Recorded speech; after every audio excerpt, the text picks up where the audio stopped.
चलो आज पढ़ेंगे प्रोटोटाइप चेनिंग। तो ये होती क्या है बताता हूँ। सबसे पहले हमने एक ऑब्जेक्ट बनाया सीपीसी के नाम से और दूसरा ऑब्जेक्ट बनाया सीपीसी 2 के नाम से। ठीक है। अब क्या हो रहा है कि मैंने एक फंक्शन बनाया चेक प्रोटोटाइप करके, और सबसे पहले मैं इसको रन करके ना डिबग करके दिखाता हूँ कि मैंने यहाँ पर डिबगर लगाया। इसको जब जैसे ही रन करा मैं क्या कर रहा हूँ कि चेक कर रहा हूँ कि सीपीसी के अंदर अगर मेरा एक्शन है। जब सीपीसी के अंदर तो एक्शन जैसा कुछ है नहीं, वो है सीपीसी 2 के अंदर, इस ऑब्जेक्ट के अंदर नहीं, बट मैं चेक कर रहा हूँ कि इसके अंदर अगर एक्शन है और वो डन के बराबर है तो ये तो कभी वैलिड नहीं होगा। तो सब्सक्राइब प्रिंट करें तो कुछ नहीं होगा यहाँ पर, बट डिबगर से मेरे पास ये पता चलता है कि इसका प्रोटोटाइप क्या है, एक ऑब्जेक्ट है।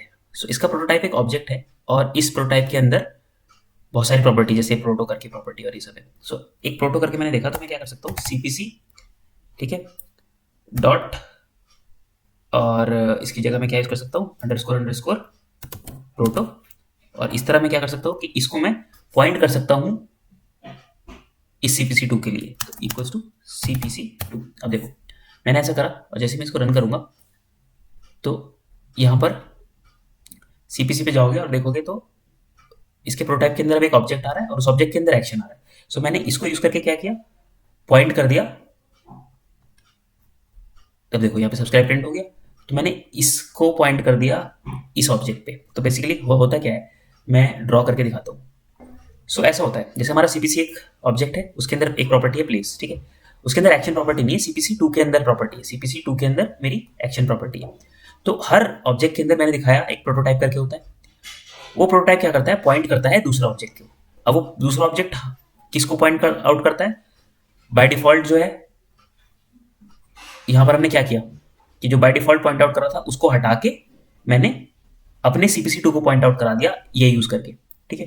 अब ये डेप्रिकेटेड है, ये मेथड मेथड थोड़ा ऑब्सोलीट होने वाला है, ऑब्सोलीट हो चुका है। तो इसकी जगह हम क्या करते हैं कि इस तरह भी कर लेते हैं कि CPC equals to object dot create, और इसके अंदर इस तरह डाल देंगे। सो ये भी सेम काम करेगा जो मैंने प्रोटो करके करा है। सो जब मैं इसको रन करूंगा, इसको क्लियर कर देता हूँ। जैसे ही मैं रन करूंगा, सो ऑब्वियसली ये हटाना पड़ेगा डिबगर, इसको दोबारा रन करूंगा तो देखो सब्सक्राइब आ रहा है। सो जब ये नहीं किया था मैंने, अभी अगर मैं इसको दोबारा से डिबग करके चला के दिखाता हूँ तो देखोगे कि सीपीसी के अंदर मेरा क्या है, ये प्रोटोटाइप के अंदर एक ऑब्जेक्ट आ गया जिसके अंदर एक्शन है। बट जब ये नहीं कर रहा था मैंने इसको, मैं जब हटा दिया था और मैं इसको जब रन कर रहा था तो सीपीसी के अंदर मेरा क्या था, ये ऑब्जेक्ट था सीपीसी प्लेस, और उसके अंदर एक प्रोटोटाइप करके आ रहा था, दिख रहा है प्रोटोटाइप करके, इसके अंदर बहुत सारी प्रॉपर्टी थी। सो जब हमने ऐसा किया तो बेसिकली क्या किया हमने कि प्रोटोटाइप इसका जो है उसको पॉइंट कर दिया अपने दूसरे ऑब्जेक्ट पे। अब दूसरे ऑब्जेक्ट के अंदर भी इसका एक अपना प्रोटोटाइप होगा। तो क्या करता है, जब भी प्रोग्राम रन करता है जावास्क्रिप्ट का, वो सर्च करता है कि ऑब्जेक्ट के अंदर प्रॉपर्टी है या नहीं। अगर उसको नहीं मिलती तो उसके प्रोटोटाइप पे जाके चेक करता है कि उसके प्रोटोटाइप पे जो जिसको पॉइंट कर रहा है वो जिस ऑब्जेक्ट को, प्रोटोटाइप दूसरा ऑब्जेक्ट को पॉइंट आउट करता है कि उसमें प्रॉपर्टी है नहीं। उसमें मिल गई तो ठीक है, अदरवाइज इसके प्रोटोटाइप पे जाएगा, इस पे चेक करेगा, वो सब पे चेक करेगा जाके। अगर उसको मिल जाती है तो ठीक है, जब तक उसको नहीं मिलती तो चेक कर लेगा। अब यहाँ हो क्या रहा है कि मैंने इसको पॉइंट आउट कर दिया, तो कंट्रोल जेड करके मैंने इसको पॉइंट आउट कर दिया, तो ये सब्सक्राइब यहाँ पर लिखा हुआ आ गया। अब कुछ चीजें समझने की है इसमें कि सपोज मैं इसके अंदर क्या करता हूँ कि इसके अंदर एक आर्गुमेंट और देता हूँ। इसके अंदर ऑब्जेक्ट डॉट क्रिएट के अंदर हम क्या करते हैं कि ऑब्जेक्ट को डिस्क्राइब करते हैं कि ऑब्जेक्ट कैसा होगा। तो अगर मैं इसके अंदर कोई और प्रॉपर्टी देना चाहता हूँ, फॉर एग्जाम्पल मैं इसके अंदर देना चाहता हूँ डे, ओके, ये प्रॉपर्टी देना चाहता हूँ, और डे की वैल्यू मैं देना चाहता हूँ फ्राइडे, ओके। सो इसके अंदर मैं यहाँ पर इस तरह दूंगा, इसके अंदर मैं इस तरह लिखूंगा वैल्यू कॉलन, और उसके बाद इसकी वैल्यू दे दूंगा। ठीक। अब मैं जब इसको रन करूंगा so what I will see is कि ऑब्जेक्ट के अंदर क्या है, मेरा डे आ गया और फ्राइडे आ गया। ठीक। तो अब ध्यान से देखो, प्रोटोटाइप के अंदर एक्शन है, जो मेरा सीपीसी ऑब्जेक्ट था उसके अंदर ये प्लेस की जगह अब मेरा क्या आ गया है यहाँ पर, डे फ्राइडे। ठीक। सो अगर मुझे सीपीसी ही चाहिए, फॉर एग्जाम्पल यहाँ पर मुझे इसका ऑब्जेक्ट यही वाला चाहिए, इसकी प्रॉपर्टी चाहिए, तो मुझे इसको डिस्क्राइब करना पड़ेगा। ठीक। सो यहाँ पर इसको मैं डिस्क्राइब करते ही मैं क्या करूंगा, इसको जैसे ही रन करूंगा सो अब मेरा ऑब्वियसली डिस्क्राइब करना है इसको। ठीक। तो जैसे ही मैं इसको रन करूंगा सो यू विल सी कि ऑब्वियसली अनडिफाइंड, यस, इस तरह नहीं करते।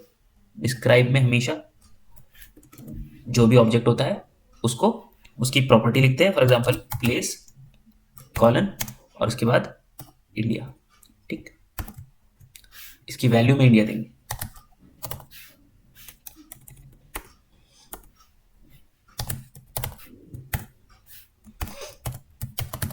ठीक है, चलो अब जब मैंने इसको करा तो देखो ये मेरा आ गया। अब इसके प्रोटोटाइप में मेरा एक्शन हो रहा है। सो जो मैं पहले अचीव करना चाह रहा था कि इसके प्रोटोटाइप में जो मुझे बहुत सारी चीजें मिल रही थी, बट मुझे अब इसको पॉइंट आउट करना था, तो मैंने इसको पॉइंट आउट कर दिया। ठीक, so this is a concept known as prototype chaining. So अपने को एक चीज समझ आ गई कि ऑब्जेक्ट डॉट क्रिएट से हम एक ऑब्जेक्ट बना सकते हैं और उसमें हम उसको डिस्क्राइब करते हैं, तो मेरा ऑब्जेक्ट के अंदर वैल्यू असाइन हो जाती है। ठीक है, सो ये छोटा सा कॉन्सेप्ट था प्रोटोटाइप चेनिंग। चेनिंग क्या होती है? प्रोटोटाइप चेनिंग क्या होती है? ये होती है कि जब हम जावास्क्रिप्ट में किसी ऑब्जेक्ट में किसी प्रॉपर्टी को एक्सेस करना चाहते हैं, सो उस ऑब्जेक्ट में जाके सर्च करता है, अगर उसको नहीं मिलती है तो उसके प्रोटोटाइप में जाके देखता है कि उसका प्रोटोटाइप जो है वो उस ऑब्जेक्ट को पॉइंट आउट तो नहीं कर रहा जिसमें ये प्रॉपर्टी है या नहीं। तो इसलिए कभी कभी आपको लगेगा कि फॉर एग्जाम्पल ये कहीं और बनाओ ऑब्जेक्ट, अगर मैं इसको ना दिखाऊं और इसको मैं अभी अभी के लिए हाइड कर दूं, सो आपका होगा ये कैसे चल रहा है, सब्सक्राइब कैसे आ रहा है। इसको तो हटाओ, जब मैं इसको रन करूंगा सो यू विल से कि इसको प्ले करो कि सब्सक्राइब लिखा क्यों आया, क्योंकि सीपीसी डॉट एक्शन तो करके कुछ है नहीं, इसके अंदर ऐसी कोई प्रॉपर्टी तो है नहीं, बट ये स्टिल रन कर रहा है। क्योंकि मैंने क्या किया कि मैंने सीपीसी के अंदर CPC2 को उसके प्रोटोटाइप के अंदर CPC2 को पॉइंट आउट कर दिया, तो जो प्रॉपर्टी अब CPC2 के अंदर है वो इस ऑब्जेक्ट के अंदर भी एक्सेसिबल हो जाएगी। ठीक है,